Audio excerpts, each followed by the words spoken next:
বিশ্ব বাংলা 24 বিশ্বায়নে বাঙালিয়ানা।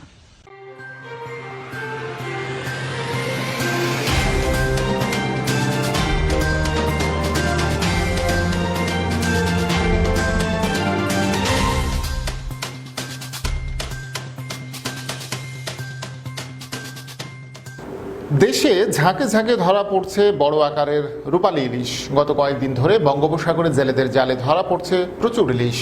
পটুয়াখালীর কুয়াকাটার মহিপুর আলিপুর মৎস্য বন্দরে এসে ভিড়ছে ট্রলার ভর্তি ইলিশ। বেশি পরিমাণ ইলিশ ধরা পড়ায় দামও কমেছে। ইলিশ নিয়ে দেখুন একটি ডেস্ক রিপোর্ট। মাছে ভাতে বাঙালি আর চিরায়ত প্রথা অনুযায়ী ইলিশ যেন বাঙালি জীবনের অবিচ্ছেদ্য অংশ। আর এবার ইলিশের মৌসুমে দেশে একেবারে রমরমা অবস্থা। জেলের জালে ধরা পড়ছে ঝাঁকে ঝাঁকে রূপালী ইলিশ। এ যেন দেখাতেই অন্য এক তৃপ্তি।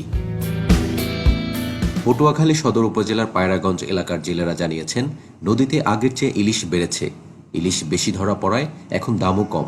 সোমবার সকালে 300 থেকে 400 গ্রাম ওজনের ইলিশের প্রতি কেজি 250 থেকে 300 টাকা বিক্রি হয়েছে। 15 দিন আগে প্রথম গ্রেডের অর্থাৎ 1 থেকে 1.5 কেজি ওজনের ইলিশের মন ছিল 40,000 টাকা। বর্তমানে সেগুলো 24,000 টাকায় কিনছেন আড়তদাররা। দ্বিতীয় গ্রেডের অর্থাৎ 700 থেকে 900 গ্রাম ওজনের ইলিশের মন ছিল 30,000 টাকা। তা এখন 15 থেকে 17,000 টাকায় কিনছেন আড়তদাররা।